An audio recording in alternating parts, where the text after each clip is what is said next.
Good morning, ladies and gentlemen. Welcome back to the show, the RR Show, the best show on the internet. We got some quirky and fun ones coming at you today from r/IDontWorkHereLady. These ones can certainly get a little bit weird and wacky, so buckle up and be ready. Just before we jump into our first story though, please make sure you are following the show. It'll take you 1 second just to click that follow button, and then you'll know about all of the episodes that we're uploading. But grab your tea, grab your popcorn, and let's go with our first story from Jazz Singer 1187. I destroy a demanding Karen's grocery list. I was doing my weekly shopping at one of the supermarkets in my area, Cape Cod, Massachusetts.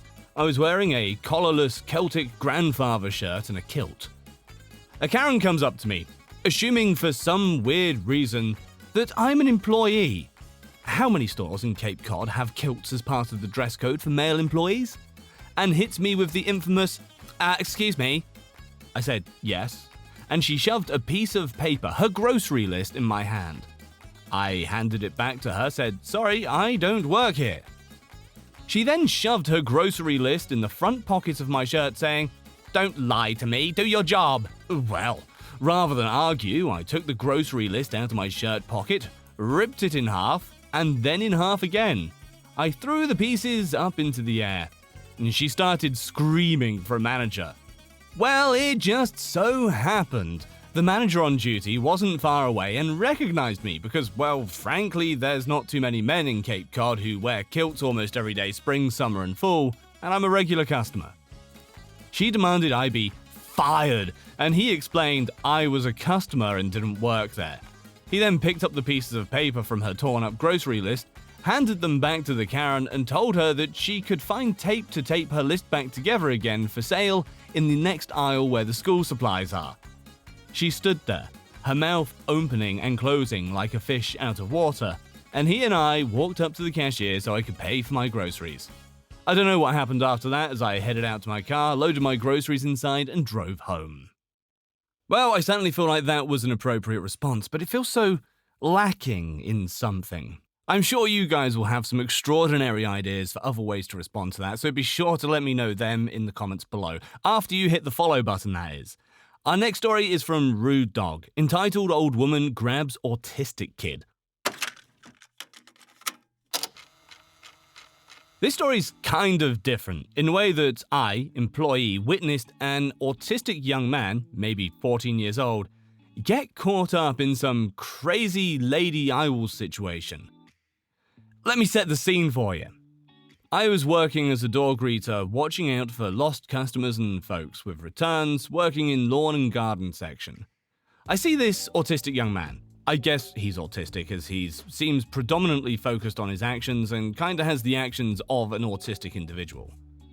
This young man is sorting and moving potted flowers around, putting them in very specific orders, matching colors, size of pots, and heights of the flowers themselves. Doing an amazing job too, I might add. He is bothering exactly no one, and most folks are just noticing him doing a bang-up job. But this one old crone of a woman sees him working. She stands behind this young man, arms folded and tapping her foot. At first, I was thinking maybe it was her son or someone she was shopping with, but the next thing she did proved to me that I was very mistaken. She clears her throat in that dreaded fashion that we all know and says, "Excuse me, you need to help me." The young man pays her no mind, continuing with his task. She doesn't like this. She clears her voice and replies louder, "You are not listening to me! You are going to help me now!" Before I can walk to her and ask her what she needs, she reaches out and grabs this young man by the right arm just above his elbow. I guess the sudden action of this and the young man's condition caused him to spin around and jerk his arm away from this lady, and the sudden movement startled the old woman, causing her to step backwards, lose her balance, and causing her to sit down on her butt. It was like in slow motion, watching her go from standing to sitting on the ground. By the time I reached the young man to see if he was okay, his mother had shown up and was asking what had happened. Before I could say anything, the woman who had caused this was up and berating this young man, saying he attacked her and she will have him fired and arrested. Meanwhile, this young man was almost crying and his mother was in shock. I told the mum to take her son and calm him down, that he's done nothing wrong and just make sure he's okay. Well, crazy old woman did not like that I took his side. She began to lie and tell me she was the victim. She didn't do anything, that the employee attacked her. I told her, not so kindly, 1, she's a liar and I witnessed the whole incident. 2, the young man you forcibly grabbed does not work here and you just assaulted him. By now, a crowd had gathered, and the crazy woman has noticed no one's given her looks that they believe her side of the story. She just puts her head down and walks quickly out of the store. When I turned to check on the young man and his mother, she was smiling at me and was thanking me for my help. She shops here regularly, and the young man likes to arrange the flowers. It's calming for him, I guess. I express my regrets about the whole incident. The young man walks over to me, pats my shoulder once, and goes back to the flowers. The mum informed me that that was the equivalent of a high five from him. That was it. Then they were gone. Our next story is from Rainbow Sprinkles 4. Lady screamed at me for not cutting her fabric. I don't work at Joann's. To set the scene, it's Halloween. I'm wearing a Halloween sweater, a skirt with a book pattern all over it, and combat boots. At this time, I have a handbag over my shoulder and keys in my hand. I'm standing in the baking aisle at Joann's, and this old white lady says, "You, hey!" Me? "Yeah, you work here?" "No."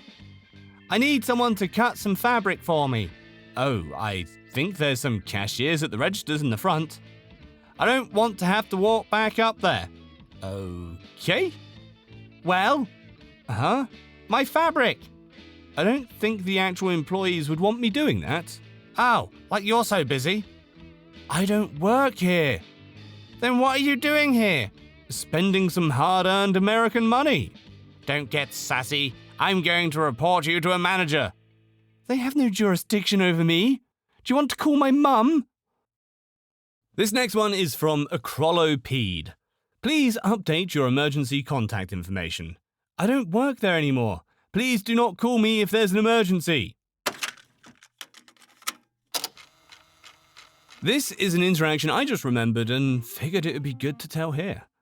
Years ago, I worked as the administrator for a pair of residential treatment facilities where individuals with long-term mental health issues lived.